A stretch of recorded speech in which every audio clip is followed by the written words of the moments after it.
இயேசுவின் நாமத்தினாலே உங்களை நான் மனமாற வாழ்த்துகிறேன். இந்த கால வேளையிலே, இந்த வாரத்தின் தொடக்க நாளிலே கர்த்தர் நம்மை ஆசீர்வதிக்கும்படியாக ஒப்புக்கொடுப்போம். கர்த்தர் தாமே உங்களோடு இடைப்பட்டு பேசுவாராக. தினம் ஒரு லோகசாத்தி மூலமாக இன்னைக்கு ஒரு லோகசாத்தை நான் உங்களுக்கு சொல்ல விரும்புகிறேன். நீதிமொழியின் புஸ்தகம் 1ஆம் அதிகாரம் கடைசி வசனம் 1 கடைசி 33ஆம் வசனத்திலே இவ்வாறு சொல்லப்பட்டிருக்கிறது. எனக்கு செவி கொடுக்கிறவன் எவனோ அவன் விக்கிரமின்றி வாசம் பண்ணி ஆபத்திற்கு பயப்படாமல் அமைதியாயிருப்பான். நீதிமொழி எழுதினதான் சாலமோன் சொல்றான். கர்த்தர் முதல்ல அதுல படிக்கும் போதே என்ன சொல்லப்பட்டிருக்குன்னா, கர்த்தருக்கு பயப்படுதல் ஞானத்தின் ஆரம்பம் என்று நிறைய வசனங்கள் வாசி. அப்போ ஆண்டவருடைய வார்த்தைக்கு செவி கொடுக்கிறவனுக்கு ஞானம் கிடைக்கும். அவன் வாழ்க்கையிலிருந்து விக்கிரம் மாறி போயிடும். விக்கிரம் என்றால் ஆபத்துகள், பிரச்சனைகள் மாறும். ஆபத்திற்கு பயப்படாமல் அமைதியாயிருப்பான். எல்லாவற்றுக்கும் மேலாக இந்த சாலமோன் கேட்ட சொல்வார், எல்லாத்துக்கும் முக்கியம் ஞானம் தான் முக்கியம். பாருங்க, அவன் அரசாட்சிக்கு வர்றதுக்கு முன்பாக ஆலயத்தை கட்டி முடிக்கும் போது கர்த்தர் அவன் கேட்கிற, அவனுக்கு என்னப்பா வேணும், நான் உனக்கு என்ன செய்யணும் சொல்லு கேட்கும்போது ஆண்டவர் சொல்றாரு. பாருங்க, கேட்கும்போது இவன் என்ன சொல்றான், வெள்ளியோ பணத்தையோ பொண்ணையோ எதுவுமே கேட்கல, ஒண்ணுதான் கேட்டான். இந்த ஜனங்கள் என் கையில நீ கொடுத்திருக்கிறீரையா, இந்த ஜனங்களை எப்படி ஆள வேண்டும், இந்த ஜனங்களை ஆளுறதுக்கு ஞானம் வேணும். சும்மா ஆட்சிக்கு நம்ம வந்துட்டா ராஜாவை ஆயிட்டு ஆட்சி வரும்போது நமக்கு ஞானம் வேணும். எப்படி யார்கிட்ட எப்படி பேசு, அந்த ஞானத்தை கேட்டான். எப்படின்னா கரெக்டா நியாயம் விசாரிக்கணும். பாருங்க, அந்த நாட்கள் எல்லாம் பாருங்க டெஸ்ட் பண்ணுவான். எப்படி ஞானம், இவன் ஞானத்தை டெஸ்ட் பண்றதுக்குன்னே பல ராஜாக்கள் டெஸ்ட் பண்ணியிருக்காங்க. ஆனா கரெக்டா எல்லாத்துக்கும் ஞானத்தோடு பதில் சொல்லியிருக்கான். அது கர்த்தர் கொடுத்த ஞானம். அப்போ ஒரு ஞானம் நமக்கு வேணும். அந்த ஞானம் எங்கிருந்து வருது அப்படின்னு நான் பார்க்கும்போது இங்க வசனம் சொல்லுகிறது, கர்த்தருக்கு செவி கொடுக்கிறவன், கர்த்தருடைய வார்த்தைக்கு செவி கொடுக்கிறவன் என்ன செய்வான், அவன் விக்கிரமின்றி வாசம் பண்ணுவான். அவனுக்கு ஞானம் இருக்கும். அந்த ஞானத்தோடு செயல்படும் போது எந்த கண்ணிலும் மாட்ட மாட்டான். நமக்கு பாரு, கண்ணில மாட்டிடுவான்.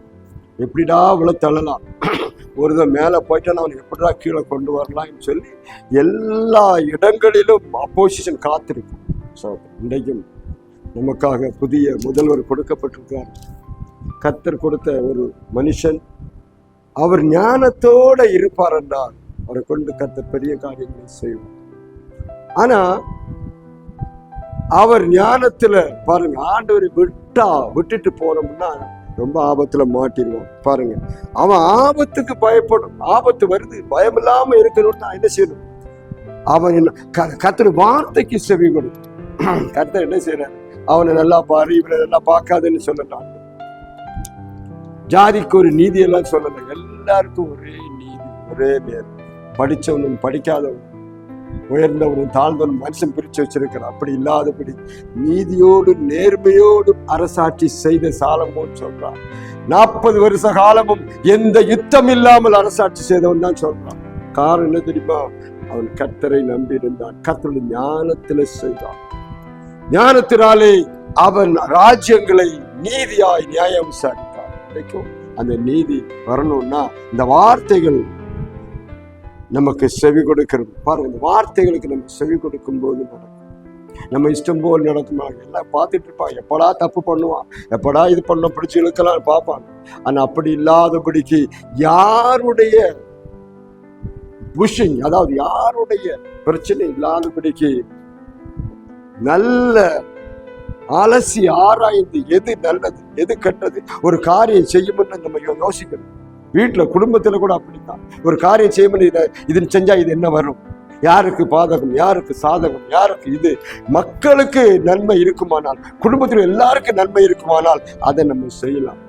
தனக்கு ஒருவனுக்காக நன்மை, ஒரு ஜாதிக்கு நன்மை, ஒரு குரூப்புக்கு நன்மை கிடைக்குங்கிறதுக்காக ஜனங்களை எல்லாம் பலிகாடா மாத்தக்கூடாது. அப்பயாக நம்ம பாருங்க, நேபுகாத்நேச்சான்னு ஒரு ராஜா இருந்தான். பாருங்க, இந்த ராஜா ரொம்ப மோசம், பயங்கரமானவன். பொன்னான தலை 127 நாடுகளை ஆண்டவன்.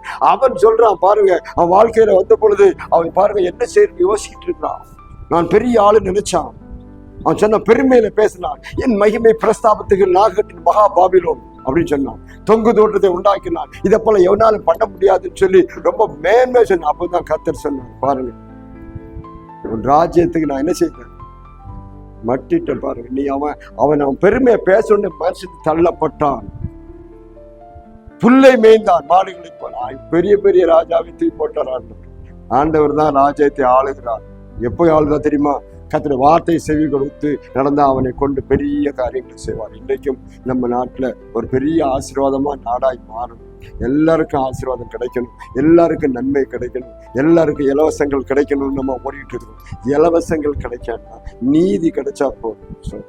அவன் வசனம் சொல்லுது, அவனும் கையின் பிரயாசம் அவன் சாப்பிடுவான், சாப்பிட்டு போறான். நீதி கிடைக்கணும், நேர்மை கிடைக்கணும். ஒரு கூட்டத்தை அழிச்சுக்கிட்டு இன்னொரு கூட்டத்தை வாழ்ந்து இருக்கிறதல்ல, நீதி கிடைக்கிறதுக்கு என்ன செய்யணும்? அதான் வசனம் சொல்லுது, எனக்கு செவி கொடுக்கிறவன் எவனோ அவன் விக்கிரமின்றி வாசம் பண்ணி ஆபத்திற்கு பயப்படாமல் இருக்கணும்னா நம்ம கர்த்தருடைய வார்த்தைக்கு செவி கொடுத்து நீதி நேர்மையாக இருந்தால் உன் குடும்பத்தில் அப்படி, நீ செய்கிற வேலை ஸ்தாபனத்தில் அப்படி, உன் கம்பெனியில் அப்படி நீதி நேர்மையாக இருக்கணும். மக்களுக்கு வேலை செய்கிற மக்களுக்கு முதலிடம் கொடுங்க, அந்த ஜனங்களை பாதுகாத்து கொள்ளுங்க, நீதியாய் இருங்கள், நேர்மையாய். கர்த்தருக்கு பிடிக்காத ஒன்று திக்கற்றவர்களையும் விதவைகளையும் சாதாரண மக்களையும் வஞ்சிக்கிறவனை கர்த்தருக்கு பிடிக்காது. சொல்றேன், நீதியோடு இருக்கிறவர்களை கர்த்தர் ஆசீர்வதிப்பார். அதனாலதான் இந்த சாலமோன் ராஜாவினுடைய அரசாட்சி 40 வருஷத்தை கர்த்தர் ஆசீர்வதித்தார். இன்றைக்கு நம்முடைய அரசாட்சி ஆசீர்வாதமா இருக்கணும். செபிக்கணும், கர்த்தருக்கு பயப்படும் பயத்தோட கர்த்தர் வார்த்தைக்கு செவி கொடுக்கிற பிள்ளைகளாய் மாறணும். அதுக்காக நம்ம ஜெபம் பண்ணணும். கர்த்தரை ஆசீர்வதிக்கணும். வந்திருக்கிற முதல்வரை கர்த்தர் ஆசீர்வதித்து இன்னும் உயர்த்தும்படியாக, அவரை கொண்டு பெரிய காரியங்களை தமிழ்நாட்டில் செய்யும்படியாக நம்ம ஜெபிப்பது நம்முடைய கடமை. தேவன் அதைத்தான் நல்ல அரசாட்சி நடக்கணும்னா நம்ம ஜெபம் பண்ணணும். கிறிஸ்தவர்களாய ஜெபம் பண்ணணும், மக்கள் ஜெபம் பண்ணணும், எல்லாரும் வேண்டிக் கொள்ளுங்கள் என்று சொல்லப்பட்டிருக்கிறது. சாலமோன் எப்படி அரசாட்சி பண்ணி ஆசீர்வாதப்பட்டார், அதே போல இந்த அரசாட்சி நடக்கட்டும். ஒப்பு கொடுங்க, தேவன் பெரிய காரியங்களை செய்வார். அப்படியானால் கர்த்தருக்கு செவி கொடுக்கிற பிள்ளைகளாய் மாறட்டும். கர்த்தருக்கு செவி கொடுத்து நடக்கட்டும். நாம் எல்லாரும் கர்த்தருக்கு செவி கொடுக்கிற குடும்பம், நாடு, ராஜ்யம் ஆசீர்வாதமாக இருக்கும் என்று நம்ம அறிந்து கொள்வோம். இப்பொழுதும் தொடர்ந்து உங்கள் வாழ்க்கையில பிரச்சனையா எல்லாத்தையும் கர்த்தர் மாற்றுவார். ஒரு பெரிய விடிவு காலத்தை ஒருத்தர் உண்டாக்குவார். கர்த்தர் நோக்கி பார்க்கலாமா? கர்த்தர் உங்களுடைய குடும்பத்தையும் இந்த நாட்களில், இந்த வாரத்தை முதல் நாளில் கர்த்தர் உங்களை ஆசீர்வதிப்பாராக. ஆமாம்.